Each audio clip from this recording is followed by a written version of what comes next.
Hello दोस्तों, एक बार फिर से आप सभी का बहुत बहुत स्वागत है। आप सभी का अपना यूट्यूब चैनल आर के स्टडी पे। मैं हूं रविंद्र कुमार। आप सभी के लिए एनर्जी कंजर्वेशन का धांसू क्लास आपके लिए 8 बजे वाली लेकर आ चुके हैं, जो कि हमने बताए थे टेलीग्राम पे भी कि 8 बजे आज आपकी लाइव क्लास चलेगी एनर्जी कंजर्वेशन की। ठीक है, लगभग पॉलिटेक्निक के 4th सेमेस्टर के सभी ब्रांच में एनर्जी कंजर्वेशन है, तो लगभग सेम है। ठीक है, सब में कंपलसरी है।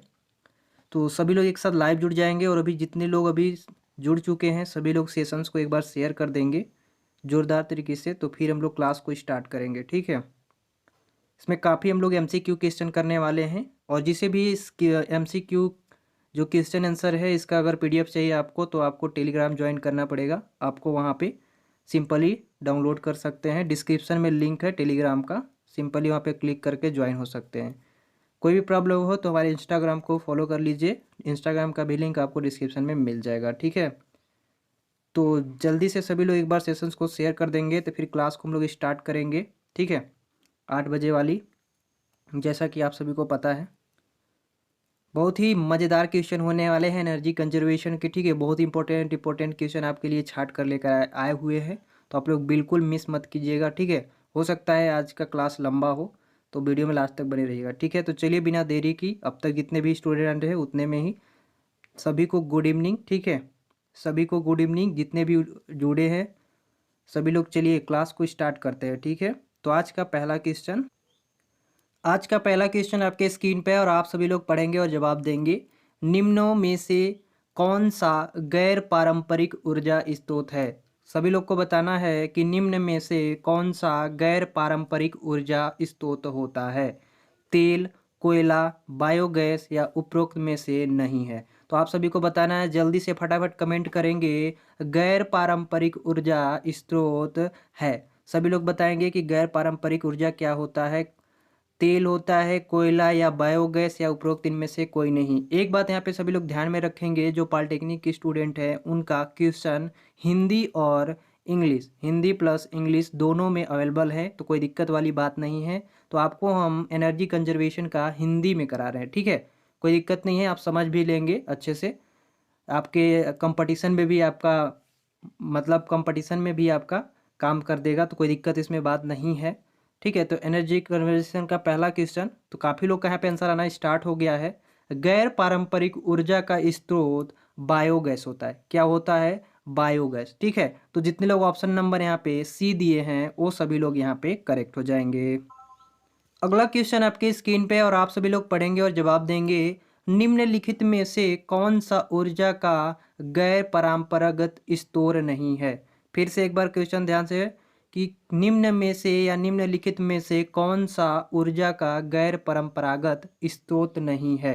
सौर ऊर्जा का, प्राकृतिक गैस का, वायु ऊर्जा का या ज्वार शक्ति का? सभी लोग जल्दी से कमेंट करके बताएंगे क्वेश्चन नंबर दूसरा का, कि जो हमारा ऊर्जा का गैर परंपरागत स्रोत होता है वो नहीं है, इनमें से कौन सा नहीं है? तो जल्दी से कमेंट करके सभी लोग बताएंगे कि इनमें से कौन सा सही हो जाएगा। सो गाइस, यहाँ पे सभी लोग याद रख लेंगे क्वेश्चन नंबर दूसरा का परंपरागत, अगर यहाँ पे ऊर्जा का गैर परंपरागत स्रोत नहीं है की बात करें, तो हमारा प्राकृतिक जो गैस होती है ये हमारा ऊर्जा नहीं होती। ठीक है, परंपरागत गैर ऊर्जा नहीं होती है। तो जितने लोग ऑप्शन नंबर यहाँ पे बी दिए हैं वो सभी लोग यहाँ पे करेक्ट हो जाएंगे। थोड़ा सा कॉमन सेंस लगाना है यहाँ पे आपका। सौर ऊर्जा, यहाँ पे ऊर्जा की बात कर रही है तो ये ऊर्जा है। वायु ऊर्जा है, ज्वार शक्ति की बात कर रही है, माने यहाँ भी एनर्जी है, बट यहाँ पे प्राकृतिक गैस जो है वो हमारा गैर परंपरागत स्रोत नहीं है। तो जितने लोग ऑप्शन नंबर यहाँ पे बी दिए हैं वो सभी लोग यहाँ पे करेक्ट हो जाएंगे। एक बात और, यहाँ पे जो आप फालतू क्वेश्चन करेंगे उसका कोई जवाब नहीं मिलेगा। यहाँ पे आपको सिर्फ जो क्वेश्चन दिखाई दे रहा है बस उसका आंसर करना है। ठीक है, बाकी बात जो भी क्वेश्चन पूछेंगे इसमें नहीं मिलेगा। आपको क्वेश्चन का आंसर चाहिए तो जब हम कोई अपडेट डालते हैं बीटीयूपी के, तो उसमें नीचे कमेंट कर सकते हैं, उसका जवाब आपको मिल जाएगा। देखिए, आप सभी का मॉक टेस्ट होना है। ठीक है, तो मॉक टेस्ट कब होगा कब नहीं होगा आपको इसको बिल्कुल ध्यान नहीं देना है। ठीक है, आपका एग्जाम से पहले मॉक टेस्ट होना है तो हो जाएगा, इसमें आपको टेंशन लेने की ज़रूरत नहीं है। अभी यूज़र आईडी पासवर्ड नहीं आ रहा है तो क्या किया जाए। बहुत लोग कह भी रहे हैं कि आ रहा है, तो पता नहीं, अभी तो शो नहीं हो रहा है। देखा जाए क्या होता है। चलिए अब हम लोग क्वेश्चन करते हैं बहु अरब डॉलर परियोजना तापी, ध्यान से, बहु अरब डॉलर परियोजना तापी जो दिसंबर 2015 में प्रारंभ हुई थी संबंधित है? जल्दी से कमेंट करके बताएंगे। सौर ऊर्जा से, प्राकृतिक गैस से, सड़क निर्माण से, रेलवे लाइन से? जल्दी से कमेंट करके बताएंगे। सभी लोग फटाफट कमेंट करेंगे। बहु अरब डॉलर परियोजना तापी जो दिसंबर 2015 में प्रारंभ हुई थी वो किससे संबंधित है? सो गाइज यहाँ पे सभी लोग याद रख लेंगे कि बहु अरब डॉलर परियोजना तापी जो दिसंबर में 2015 में प्रारंभ हुई थी प्राकृतिक गैस से संबंधित है। किससे? प्राकृतिक गैस से। ठीक है, तो जितने लोग ऑप्शन नंबर यहाँ पे बी दे रहे हैं वो सभी लोग यहाँ पे करेक्ट हो जाएंगे। चलिए अगला क्वेश्चन आपके स्क्रीन पे और आप सभी लोग पढ़ेंगे और जवाब देंगे। चौथा क्वेश्चन है, निम्नलिखित में से ऊर्जा का अपारंपरिक स्रोत कौन सा है? कौन सा? पारंपरिक पहले हम लोग पढ़ चुके, अब यहाँ पे पूछा जा रहा है कि अपारंपरिक स्रोत कौन सा है। निम्नलिखित में से ऊर्जा का अपारंपरिक स्रोत पूछा जा रहा है, तो आप सभी को बताना है कौन सा होगा। कोयला, ईंधन, पेट्रोलियम या बायोगैस? फटाफट से कमेंट करेंगे कि निम्नलिखित में से ऊर्जा का अपारंपरिक स्रोत कौन सा है। सो गाइस यहाँ पे सभी लोग याद रख लीजिएगा, जहाँ पे अपारंपरिक स्रोत पूछा जाए वहाँ पे जो हमारा बायोगैस होता है, क्या होता है? बायोगैस जो होता है वो हमारा ऊर्जा का अपारंपरिक स्रोत होता है। ठीक है, तो जितने लोग ऑप्शन नंबर यहाँ पे डी दिए हैं वो सभी लोग यहाँ पे करेक्ट हो जाएंगे। अगला क्वेश्चन आपके स्क्रीन पे है पांचवा, गैर पारंपरिक ऊर्जा के संबंध में ओटीई का मतलब क्या होता है? गैर पारंपरिक ऊर्जा के संबंध में ओटीई का मतलब पूछा जा रहा है। समुद्र ज्वार ऊर्जा होता है या समुद्री उष्मीय ऊर्जा होता है या समुद्री ज्वारीय बिजली होती है, अन्य उष्मीय ऊर्जा होता है? तो सभी लोग यहाँ पे फटाफट से कमेंट करके बताएंगे कि गैर पारंपरिक ऊर्जा के संबंध में ओटीई का मतलब क्या होता है। जल्दी से कमेंट करके बताएंगे पांचवा का किन में से कौन सा सही हो जाएगा। बहुत ही इंपॉर्टेंट आपके लिए क्वेश्चन लेकर आए हुए हैं, तो आप लोग बिल्कुल क्लास मिस मत कीजिएगा। तो गाइज सभी लोग याद रख लेंगे, ओटीई का मतलब होता है समुद्री उष्मीय ऊर्जा। क्या? समुद्री उष्मीय ऊर्जा। ठीक है, तो जितने लोग ऑप्शन नंबर यहाँ पे बी दे रहे हैं वो सभी लोग यहाँ पे करेक्ट हो जाएंगे। जल्दी से एक बार सेशंस को शेयर कर देंगे, तो फटाफट से सेशन को शेयर कर देंगे अपने व्हाट्सएप ग्रुप पे, जो आपके ग्रुप्स होंगे। ठीक है, सभी लोग एक बार सेशंस को शेयर कर देंगे। क्लास मज़ा आ रही होगी तो एक लाइक ज़रूर कीजिएगा। ठीक है, जिससे आपकी हमको मोटिवेशन मिले। काफ़ी लोग जुड़ जाते हैं लेकिन काफ़ी लोग देख भी लेते हैं लेकिन लाइक नहीं करते, उनको लाइक करने में पता नहीं क्या जाता है। ठीक है, चलिए अगला क्वेश्चन आपकी स्क्रीन पे आ गया है और बहुत ही इंपॉर्टेंट क्वेश्चन है, तो आप सभी लोग बताएंगे ऊर्जा का वह कौन सा स्रोत है जो सबसे कम भूमंडलीय तापमान बढ़ाता है? एक बार क्वेश्चन फिर से ध्यान से समझ लीजिएगा। ऊर्जा का वह कौन सा स्रोत है जो सबसे कम भूमंडलीय तापमान बढ़ाता है? पहला ऑप्शन दिया गया आपका कोयला, भूतापीय ऊर्जा, प्राकृतिक गैस, पेट्रोलियम। फटाफट से कमेंट करके बताएंगे कि ऊर्जा का वह कौन सा स्रोत है जो सबसे कम भूमंडलीय तापमान को बढ़ाता है। तो गाइज यहाँ पे एक ट्रिक से याद रख लीजिएगा। ठीक है, ऊर्जा का वह कौन सा स्रोत पूछा जा रहा है जो सबसे कम भूमंडलीय तापमान बढ़ाता है। तो यहाँ पे भूमंडलीय है, यहाँ पे भू से याद रखेंगे कि भूतापीय ऊर्जा। कौन सा? भूतापीय ऊर्जा। ठीक है, तो जितने लोग ऑप्शन नंबर यहाँ पे बी दे रहे हैं वो सभी लोग यहाँ पे करेक्ट हो जाएंगे। चलिए अगला क्वेश्चन आ गया है आपके स्क्रीन पे और आप सभी लोग पढ़ेंगे और जवाब देंगे। हिमाचल प्रदेश में मणिकर्ण में गर्म झरनों की प्राकृतिक ऊर्जा का स्रोत होता है। हिमाचल प्रदेश में पूछा जा रहा है, ध्यान से। हिमाचल प्रदेश में मणिकर्ण में गर्म झरनों की प्राकृतिक ऊर्जा का स्रोत होता है। पहला आपका दिया गया है भूतापीय ऊर्जा, बायोमास ऊर्जा, ताप ऊर्जा या जल ऊर्जा। जल्दी से फटाफट से कमेंट करके बताएंगे कि इनमें से कौन सा सही हो जाएगा। सो गाइज यहाँ पे काफ़ी लोग का आंसर आना स्टार्ट हो गया है और देख रहे हैं, तो गाइज यहाँ पे सभी लोग याद रख लीजिएगा। हिमाचल प्रदेश में मणिकर्ण में गर्म झरनों की जो प्राकृतिक ऊर्जा का स्रोत होता है वो भूतापीय होता है। क्या होता है? भूतापीय होता है। ठीक है, तो जितने लोग ऑप्शन नंबर यहाँ पे ए दे रहे हैं वो सभी लोग यहाँ पे करेक्ट हो जाएंगे। ठीक है, चलिए अगला क्वेश्चन आठवां आपके स्क्रीन पे आ गया है और आप सभी लोग बताएंगे निम्नलिखित में से क्या ऊर्जा का वाजिड़ स्रोत है?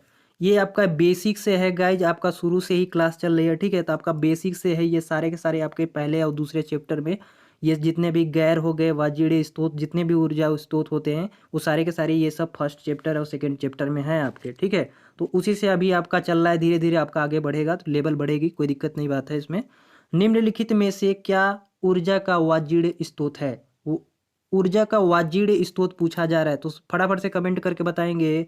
कृषि अपशिष्ट होगा, सूखा गोबर होगा, सूर्य होगा या प्राकृतिक गैस? सभी लोग बताएंगे कि वाजिड़ स्त्रोत क्या होगा। अगर आपने पहला चैप्टर भी पढ़ा होगा तो आपको पता होना चाहिए कि जो हमारा वाजिड़ स्त्रोत होता है प्राकृतिक से संबंध रखता है। किससे? प्राकृतिक से, ठीक है। तो प्राकृतिक गैस यहाँ पे आपका ऑप्शन नंबर डी राइट हो जाएगा। चलिए अगला एकदम भौकाली क्वेश्चन आ गया है आप सभी के लिए। निम्नलिखित में से, नौवां क्वेश्चन ध्यान से पढ़ेंगे, निम्नलिखित में से कौन सा ऊर्जा का वाजिड़ स्रोत नहीं है? अब यहाँ पे देखिए, वाजिड़ ऊर्जा का जो हमारा ऊर्जा का वाजिड़ स्रोत है वो तो हमने जान लिया कि क्या होते हैं, ठीक है। लेकिन यहाँ पे ऊर्जा का वाजिड़ स्रोत नहीं है पूछा जा रहा है। तो हमारा देखिए कोयला जो है, ठीक है, कोयला हमारा ऊर्जा का वाजिड़ स्रोत होता है। पेट्रोलियम भी होती है, प्राकृतिक गैस भी होती है, ठीक है। हमने अभी पढ़ा है कि प्राकृतिक जो गैस होती है हमारा वाजिड़ ऊर्जा का स्रोत होता है, ठीक है। लेकिन नहीं की बात की जाए तो यहाँ पे ऑप्शन नंबर आपका डी लॉक कर देंगे। माने आपका ईंधन जो है वो ऊर्जा का वाजिड़ स्रोत में नहीं आता है, ठीक है। तो जितने लोग ऑप्शन नंबर यहाँ पे डी दिए हैं वो सभी लोग करेक्ट हो जाएंगे। चलिए अगला क्वेश्चन 10वां, बहुत ही सिंपल क्वेश्चन है और बहुत ही आप सभी लोग आंसर दे सकते हैं इसका, आई होप। पढ़ते हैं क्वेश्चन। क्वेश्चन नंबर 10 कह रहा है आप सभी के लिए, निम्नलिखित में से कौन सा नवीनकरणीय ऊर्जा का एक स्रोत होता है? नवीनकरणीय ऊर्जा का स्रोत पूछा जा रहा है। कोयला नवीनकरणीय ऊर्जा का स्रोत है, पेट्रोलियम भी है, पौधा, प्राकृतिक गैस।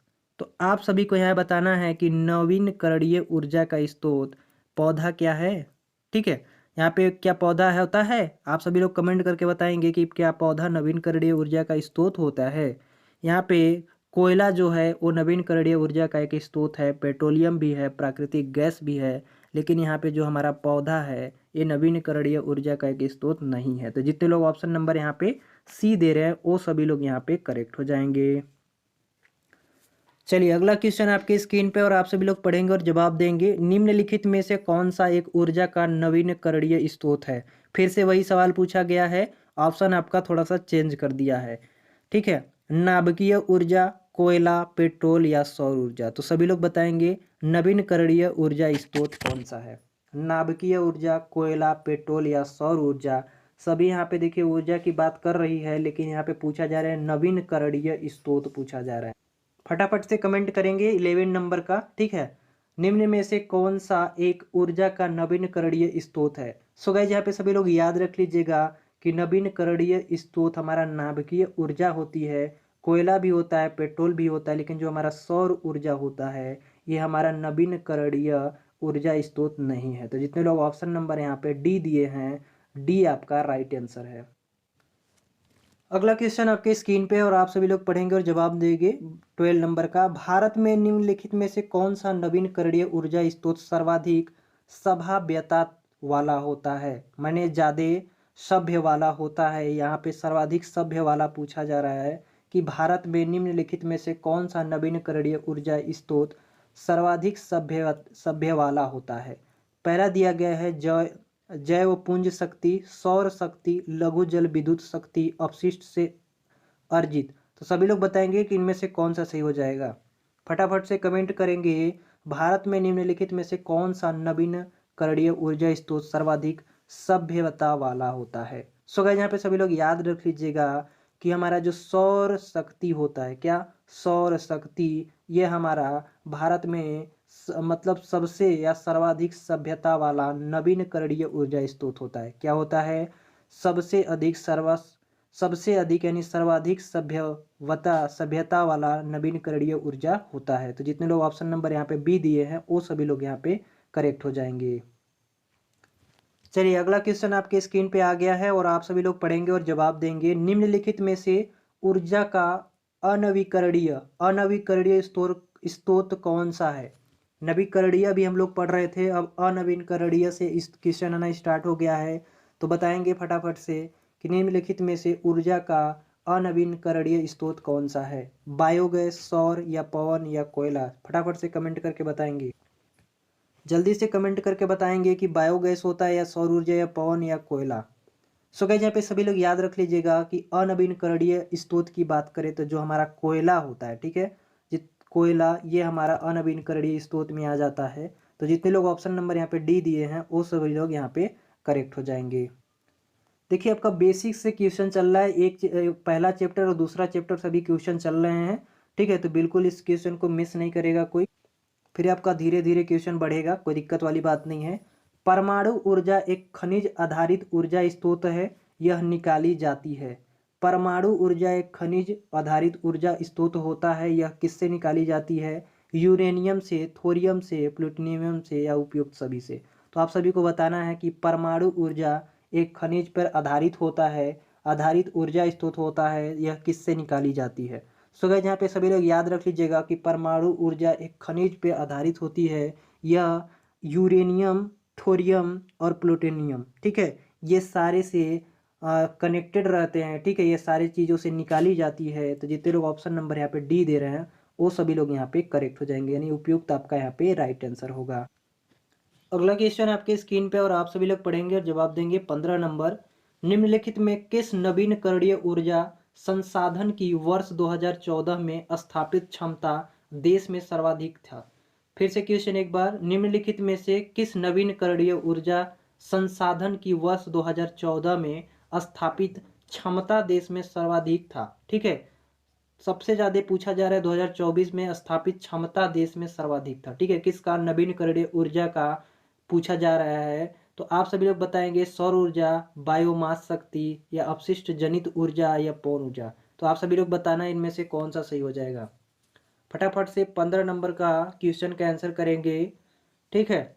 सो गाइस यहाँ पे सभी लोग याद रख लेंगे, काफ़ी लोग का आंसर यहाँ पे आना स्टार्ट हो गया है।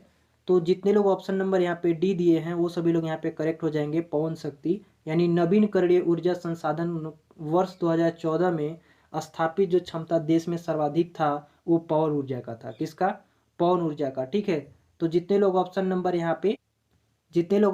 यहाँ पे डी दिए हैं वो सभी लोग यहाँ पे करेक्ट हो जाएंगे, ठीक है। चलिए अगला क्वेश्चन आपके स्क्रीन पे है, निम्नलिखित में से स्वच्छतम ऊर्जा का स्रोत क्या है? स्वच्छतम ऊर्जा का स्रोत पूछा जा रहा है, क्या है? जैविक ईंधन, फासियल ईंधन, न्यूक्लियर शक्ति या पवन ऊर्जा? फटाफट से कमेंट करके बताएंगे निम्नलिखित में से स्वच्छतम ऊर्जा का स्रोत क्या है।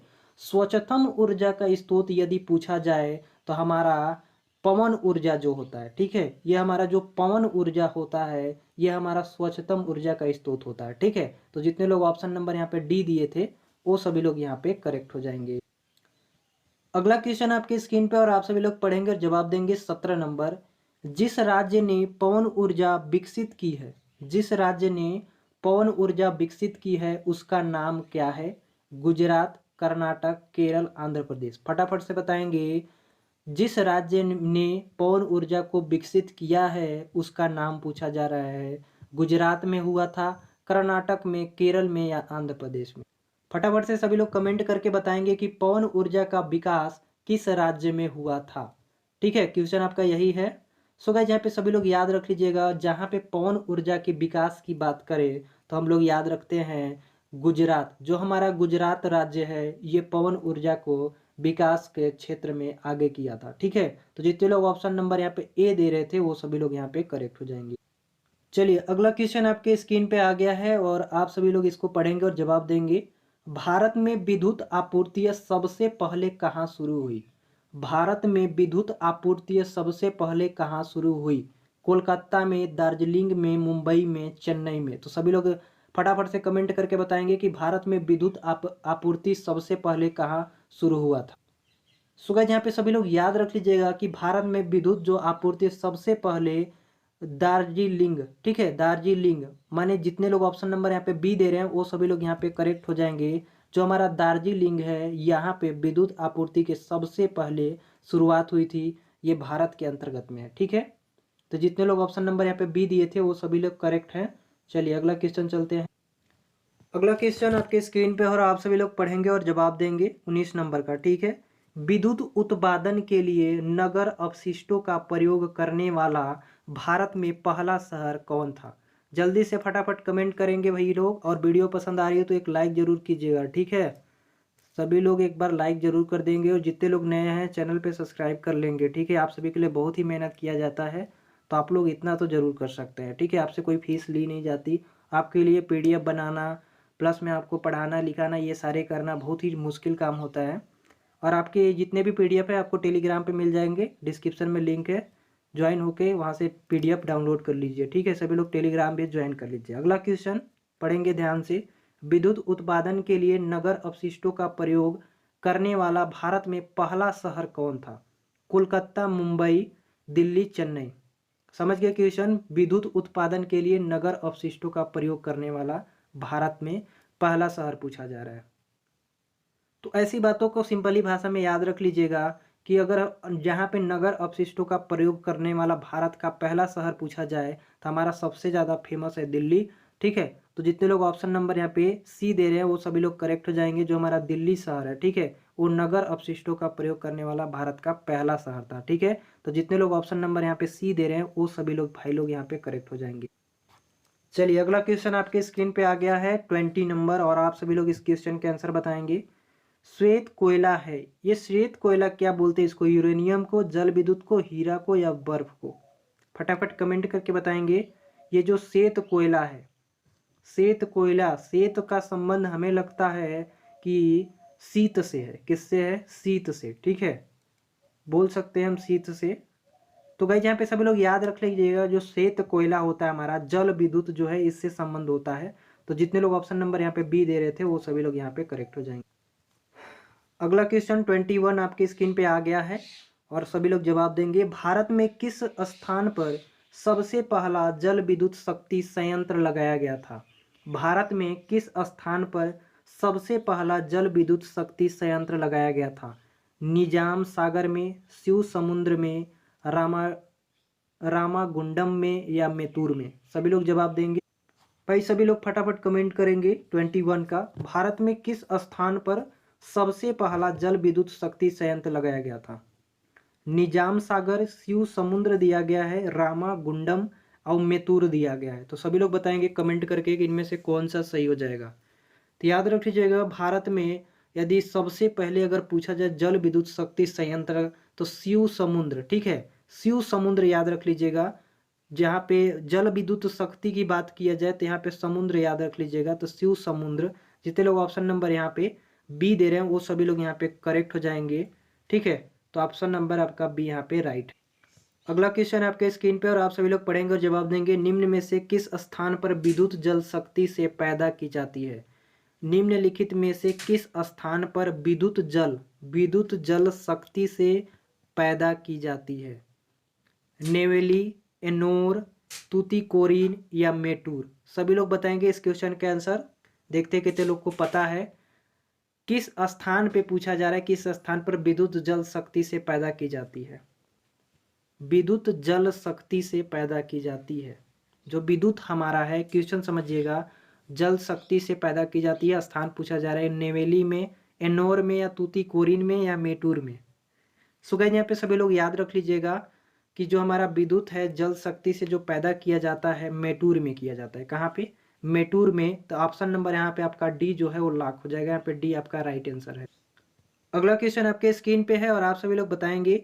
भारत में कुल विद्युत शक्ति में जल विद्युत शक्ति का योगदान है लगभग कितना? सभी लोग बताएंगे।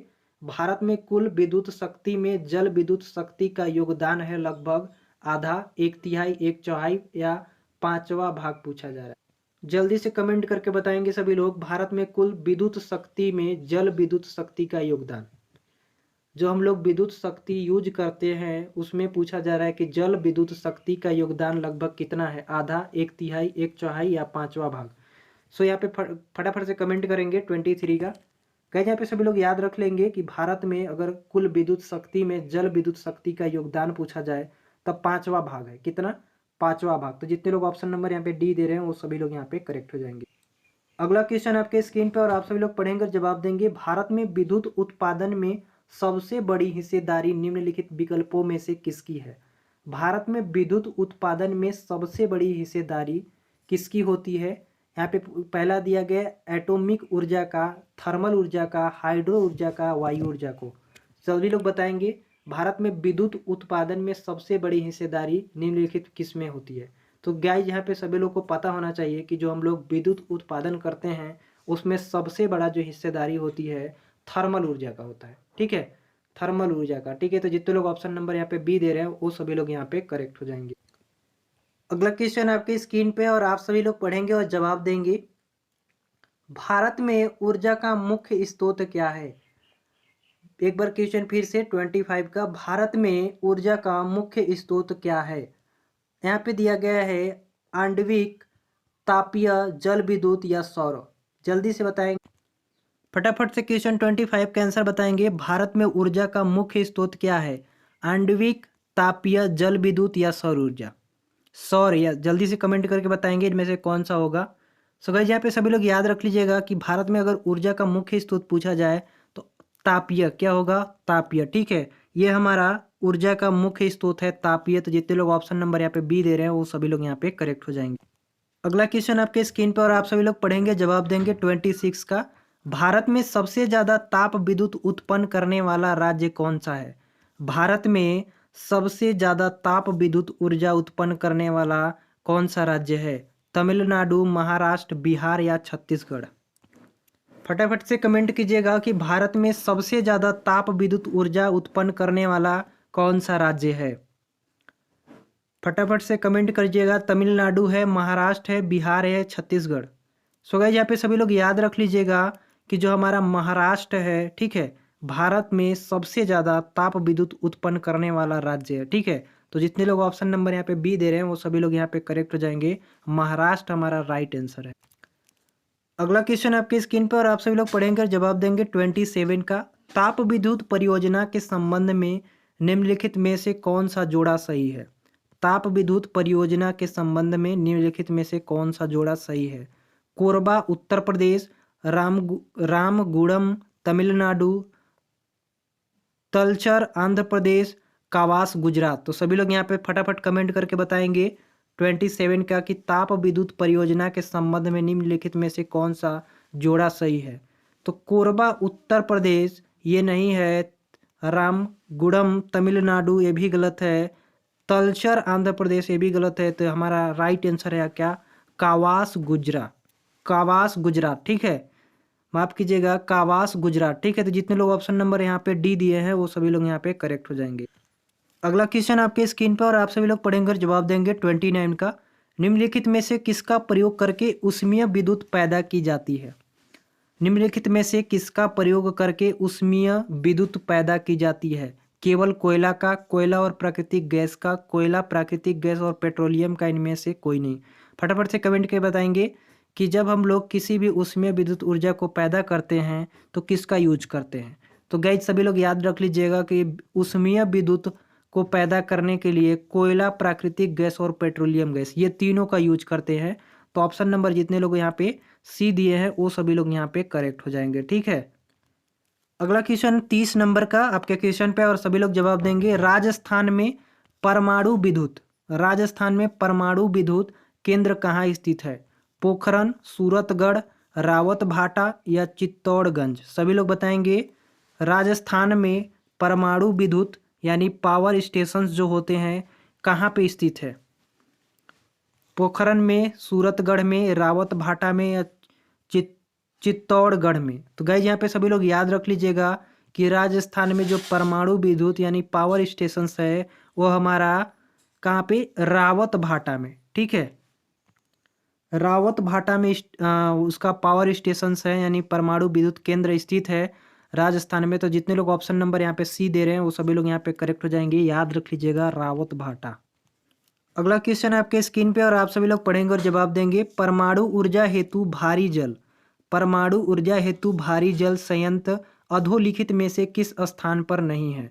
हाजिरा में, या फिर दिखा गया कल्पकम में, या थाल में, या तूतीकोरिन में? सभी लोग फटाफट कमेंट करके बताएंगे परमाणु ऊर्जा हेतु भारी जल संयंत्र अधोलिखित में से किस स्थान पर नहीं है? तो यहाँ पे सभी लोग याद रख लीजिएगा कि परमाणु ऊर्जा हेतु भारी जल जो संयंत्र अधोलिखित में से हमारा यहाँ पे जो कल्पकम, यहाँ पे जो आपका दिया गया है कल्पकम, ये आपका राइट आंसर हो जाएगा। ठीक है, तो जितने लोग ऑप्शन नंबर बी दे रहे थे वो सभी लोग यहाँ पे राइट हो जाएंगे। अगला क्वेश्चन आपके स्क्रीन पे है और सभी लोग पढ़ेंगे और जवाब देंगे। 32 का निम्नलिखित में से ऊर्जा में से कौन सी जैविक मात्रा में सर्वाधिक उपयोग की जाती है? निम्नलिखित ऊर्जा में से कौन सी जैविक मात्रा में सर्वाधिक उपयोग की जाती है? जैविक मात्रा में सर्वाधिक प्रयोग की जाती है। सौर ऊर्जा को, परमाणु ऊर्जा, भू ऊष्मीय ऊर्जा, ज्वारीय ऊर्जा। फटाफट कमेंट करके बताएंगे इनमें से कौन सा सही हो जाएगा। तो गाइस यहाँ पे सभी लोग याद रख लीजिएगा कि हमारा जो जैविक मात्रा में सर्वाधिक उपयोग की जाती है, ठीक है, वो हमारा क्या होता है? वो हमारा सौर ऊर्जा होता है। क्या होता है? सौर ऊर्जा। ठीक है, तो 32 का जितने लोग ऑप्शन नंबर यहाँ पे ए दे रहे हैं वो सभी लोग यहाँ पे करेक्ट हो जाएंगे। ठीक है, ऑप्शन नंबर आपका यहाँ ए राइट है। अगला क्वेश्चन आपके स्क्रीन पे और आप सभी लोग पढ़ेंगे और जवाब देंगे। 33 का भारत में कौन सा राज्य सौर ऊर्जा उत्पाद में अग्रणी है?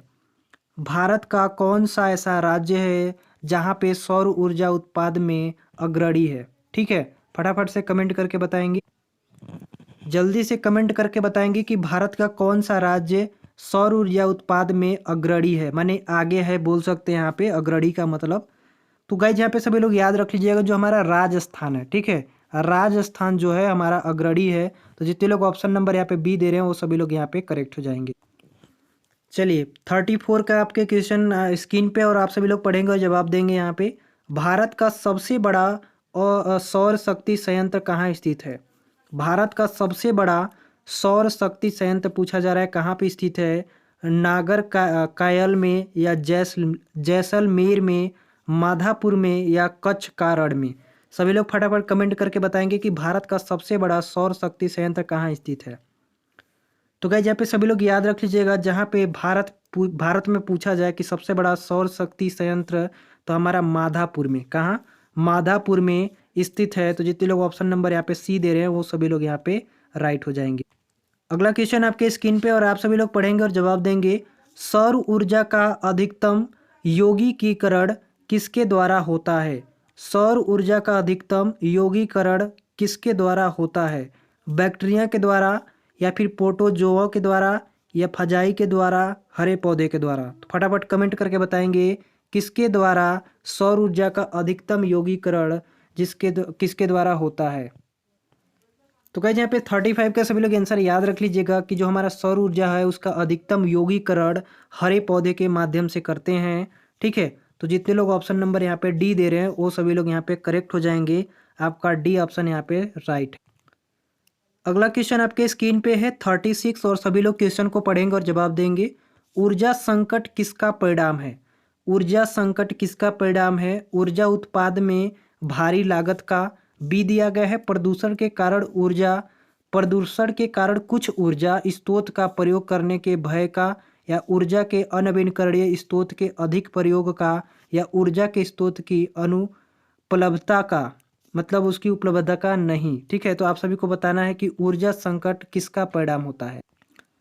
जल्दी से फटाफट कमेंट करके बताएंगे। 36 का ऊर्जा का संकट किसके परिणाम होता है? देखिए ऊर्जा का जो हमारा संकट होता है, ठीक है, ऊर्जा के स्रोत की जो उसकी अनुपस्थिति होती है, यानी बोल सकते हैं अनुपलब्धता का सबसे बड़ा संकट इसका ऊर्जा का संकट का परिणाम होता है। ठीक है, तो जितने लोग ऑप्शन नंबर यहाँ पे डी दे रहे हैं वो सभी लोग यहाँ पे करेक्ट हो जाएंगे। अगला क्वेश्चन आपके स्क्रीन पे है 36 और सभी लोग पढ़ेंगे जवाब और इसका सभी लोग जवाब देंगे। मुंबई हाई किससे संबंधित है? यहाँ पे पूछा जा रहा है कि मुंबई हाई किससे संबंधित है? इस्पात से, पेट्रोलियम से, मकबरा से, या जूट से, जिसको हम लोग बोल सकते हैं पटसन, दूसरे नाम से पटसन भी बोल लेते हैं जूट को। तो याद रख लीजिएगा यहाँ पे सभी लोग बताएंगे मुंबई हाई किससे संबंधित है। फटाफट से कमेंट करेंगे और बताएंगे। तो गाइस सभी लोग याद रख लीजिएगा कि मुंबई हाई जो हमारा होता है पेट्रोलियम से संबंधित होता है। किससे? पेट्रोलियम से। तो जितने लोग ऑप्शन नंबर यहाँ पे बी दिए हैं वो सभी लोग यहाँ पे राइट हो जाएंगे। अगला क्वेश्चन आपके स्क्रीन पे और आप सभी लोग पढ़ेंगे और जवाब देंगे। बॉम्बे हाई तेल क्षेत्र के संबंध में निम्नलिखित में से कौन सा तथ्य सही नहीं है? यहाँ पे बताया पूछ रहा है कि जो हमारा बॉम्बे हाई तेल क्षेत्र है उसके संबंध में निम्नलिखित में से कौन सा तथ्य सही नहीं है। इसकी खोज सन 1965 में हुई थी, ठीक है, 1965 में हुई थी। या फिर कह रहा है कि बॉम्बे हाई तेल क्षेत्र मुंबई के तट से 60 किमी दूर स्थित है, या सबसे पहला तेल कुआं सन 1974 में खोदा गया था, या इसे रूस भारत की संयुक्त टीम ने खोजा था। फटाफट से बताएंगे कि इनमें से सही तथ्य कौन नहीं है। तो गाइस यहाँ पे सभी लोग याद रख लीजिएगा, ठीक है, कि जितने देखिए हमारा जो इसकी जो खोज है सन 1965 में की गई थी, ठीक है, बॉम्बे हाई तेल क्षेत्र का जो खोज हुई थी 1965 में हुई थी, ठीक है। सबसे पहला तेल कुआं सन 1974 में खोदा गया था, और इसे रूस भारत की संयुक्त टीम ने भी खोजा था, ठीक है। तो यहाँ पे ऑप्शन यहाँ पे जो बी वाला है, ठीक है, यानी बॉम्बे हाई तेल क्षेत्र मुंबई के तट से 60 किमी दूर स्थित है, ये वाला ऑप्शन आपका गलत है, ठीक है, यानी ये तथ्य सही नहीं है। तो जितने लोग ऑप्शन नंबर यहाँ पे बी दे रहे थे वो सभी लोग यहाँ पे करेक्ट हो जाएंगे। अगला क्वेश्चन आपके स्क्रीन पे और आप सभी लोग पढ़ेंगे और जवाब देंगे 39 का। निम्नलिखित में से या निम्नांकित में से राज्यों में वर्ष 2013 और 14 में कौन सा राज्य पेट्रोलियम का सबसे बड़ा उत्पादक है। 2013 और 14 में पूछा जा रहा है कि ऐसा कौन सा राज्य है जो पेट्रोलियम का सबसे बड़ा उत्पादक रहा। गुजरात, असम, राजस्थान या आंध्र प्रदेश। फटाफट कमेंट करके बताएंगे कि गुजरात है, असम है, राजस्थान है, आंध्र प्रदेश। तो यहाँ पे सभी लोग याद रख लीजिएगा कि 2013-14 में हमारा जो पेट्रोलियम का सबसे बड़ा उत्पादक राज्य है वो हमारा क्या है, वो हमारा है राजस्थान, ठीक है। तो जितने लोग ऑप्शन नंबर यहाँ पे सी दे रहे हैं वो सभी लोग करेक्ट हो जाएंगे। यहाँ पे याद रख लीजिएगा 2013-14 में पेट्रोलियम का सबसे बड़ा उत्पाद रहा। अगला क्वेश्चन आपके स्क्रीन पे और आप सभी लोग पढ़ेंगे और जवाब देंगे।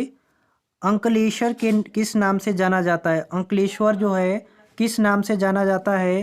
पहला आपका दिया गया है कि स्वर्ण से, कोयला से, गैर से या फिर तेल से। फटाफट कमेंट करके बताएंगे कि अंकलेश्वर के लिए किसको जाना जाता है। तो गाइस 40 नंबर का सभी लोग आंसर याद रखिएगा यहाँ पे। तो यहाँ पे सभी लोग याद रख लीजिएगा जो हमारा अलंकेश्वर जो है ये हमारा तेल से संबंध है, ठीक है। तो जितने लोग ऑप्शन नंबर यहाँ पे डी दे रहे हैं वो सभी लोग यहाँ पे करेक्ट हो जाएंगे। अगला क्वेश्चन आपके स्क्रीन पे और आप सभी लोग पढ़ेंगे और जवाब देंगे। भारत में तेल की पहली परिष्करणशाला स्थापित की गई थी। भारत में तेल की पहली परिष्करणशाला स्थापित की गई थी। आप सभी बताएंगे कि बरौनी में या विशाखापट्टनम में या बिग बोई में या मुंबई में। फटाफट से कमेंट करके बताएंगे 41 का इनमें से कौन सा सही हो जाएगा। तो गाइस सभी लोग याद रख लेंगे कि भारत में तेल की पहली जो परिष्करणशाला स्थापित की गई थी वो डिगबोई में की गई थी, ठीक है। तो जितने लोग ऑप्शन नंबर यहाँ पे सी दे रहे हैं वो सभी लोग यहाँ पे करेक्ट हो जाएंगे। अगला क्वेश्चन आपके स्क्रीन पे और आप सभी लोग जवाब देंगे। निम्नलिखित में से कौन सा समुद्र, बंदरगाह और तेल परिष्करण केंद्र दोनों है। देखिए सबसे इम्पोर्टेंट क्वेश्चन है, निम्नलिखित में से कौन सा समुद्री बंदरगाह है जो बंदरगाह और तेल परिष्करण दोनों मतलब केंद्र दोनों है, ठीक है। जैसे यहाँ पे दिया गया है विशाखापट्टनम, चेन्नई और मुंबई, कोलकाता, क्यूलोन और कंडाला, कोजिकोड, कटक और हल्दिया, मंगलूर, हल्दिया और विशाखापट्टनम। तो गाइस यहाँ पे सभी लोग याद रख लीजिएगा कि समुद्री बंदरगाह और तेल परिष्करण केंद्र दोनों हमारा मंगलुरु, हल्दिया और विशाखापट्टनम, यानी ऑप्शन नंबर आपका यहाँ पे डी राइट है, मंगलूर, हल्दिया और विशाखापट्टनम, ठीक है। तो जितने लोग ऑप्शन नंबर यहाँ पे डी दे रहे हैं वो सभी लोग यहाँ पे करेक्ट हो जाएंगे। अगला क्वेश्चन है 43, सभी लोग जवाब देंगे फटाफट से। तातीपाका तेल शोधनशाला अवस्थित है। सभी लोग बताएंगे कि तातीपाका तेल शोधनशाला कहाँ पे स्थित है। उत्तर प्रदेश राज्य में, असम राज्य में, कर्नाटक राज्य में या आंध्र प्रदेश राज्य में। सभी लोग फटाफट कमेंट करके बताएंगे कि इनमें से कौन सा सही हो जाएगा। तातीपाका तेल शोधनशाला जो हमारा है ये हमारा आंध्र प्रदेश राज्य में स्थित है। कहाँ पे, आंध्र प्रदेश राज्य स्थित है, ठीक है। तो जितने लोग ऑप्शन नंबर यहाँ पे डी दिए हैं वो सभी लोग यहाँ पे करेक्ट हो जाएंगे। जो हमारा आंध्र प्रदेश राज्य है वहाँ पे तातीपाका तेल शोधन स्थित है, ठीक है। तो इस बात को सभी लोग याद रखेंगे। अगला क्वेश्चन आपके स्क्रीन पर आप सभी लोग पढ़ेंगे और जवाब देंगे। इस समय भारत में सबसे बड़ा तेल शोधन कारखाना निम्न में से कौन सा है। इस समय भारत में सबसे बड़ा तेल शोधन कारखाना निम्न में से कौन सा है। बड़ोदरा आईओसी या मथुरा आईओसी या विशाखापट्टनम एचपीसीएल या मुंबई बीपीसीएल। तो फटाफट से कमेंट करके बताएंगे कि इनमें से कौन सा सही हो जाएगा। तो गाइस यहाँ पे सभी लोग याद रख लेंगे कि इस समय जो भारत में सबसे बड़ा तेल शोधन कारखाना है वो हमारा बड़ोदरा में है। कहाँ पे? बड़ोदरा में, यानी आईओसी में। जितने लोग ऑप्शन नंबर यहाँ पे ए दे रहे हैं वो सभी लोग यहाँ पे करेक्ट हो जाएंगे। बड़ोदरा याद रख लेंगे सभी लोग। अगला क्वेश्चन है कि तेल के कोष सबसे ज़्यादा किस देश में हैं? चीन में, अमेरिका में, रूस में या वेनेजुएला में? सभी लोग फटाफट कमेंट करके बताएंगे कि तेल के कोष सबसे ज़्यादा किस देश में हैं। तो यहाँ पे सभी लोग याद रख लेंगे, तेल के कोष की अगर बात करें तो वेनेजुएला, ठीक है। वेनेजुएला जो है तेल के कोष के सबसे ज़्यादा मतलब इसी देश में होते हैं। तो जितने लोग ऑप्शन नंबर डी दे रहे हैं वो सभी लोग यहाँ पे करेक्ट हो जाएंगे। अगला क्वेश्चन है 46, विश्व के खनिज तेल का सबसे बड़ा भंडार है किस देश में? ईरान में, कनाडा में, सऊदी अरब में, वेनेजुएला में? तो यहाँ पे ये भी बात याद रख लीजिएगा, अगर जहाँ पे खनिज तेल का सबसे बड़ा भंडार की बात करें तो वेनेजुएला में, ठीक है। ये वेनेजुएला जो देश है यहाँ पे खनिज तेल का सबसे बड़ा भंडार है। तो जितने लोग ऑप्शन नंबर यहाँ पे डी दे रहे हैं वो सभी लोग यहाँ पे करेक्ट हो जाएंगे। अगला क्वेश्चन है निम्नलिखित में से कहाँ विश्व का सबसे बड़ा प्रमाणित तेल भंडार स्थित है? तो यहाँ पे देखिए क्वेश्चन वही क्वेश्चन था, आपको क्वेश्चन को बदल दिया, ठीक है। बात करने का उसका तरीका बदल दिया कि कहाँ विश्व का सबसे बड़ा प्रमाणित तेल भंडार स्थित है। तो हमारा वेनेजुएला पड़े ही है, तो हमारा ऑप्शन नंबर यहाँ पे बी राइट हो ही जाएगा, ठीक है। तो जितने लोग ऑप्शन नंबर यहाँ पे बी दे रहे हैं वो सभी लोग करेक्ट हो जाएंगे। क्वेश्चन 50 नंबर का जो आपका ये लास्ट है आज का, ठीक है। और इस क्वेश्चन का सभी लोग आंसर देकर जाएंगे। दक्षिण पूर्वी एशिया का सबसे बड़ा खनिज तेल उत्पादक देश पूछा जा रहा है। ऑप्शन नंबर आपका ए में दिया गया है इंडोनेशिया, बी में दिया गया है बुर्नी, सी में दिया गया है मलेशिया और डी में दिया गया है म्यांमार। तो फटाफट से कमेंट कर बताएंगे कि इनमें से कौन सा सही हो जाएगा, इंडोनेशिया या बुर्नी, मलेशिया या म्यांमार? दक्षिणी पूर्वी एशिया का सबसे बड़ा खनिज तेल उत्पादक पूछा जा रहा है।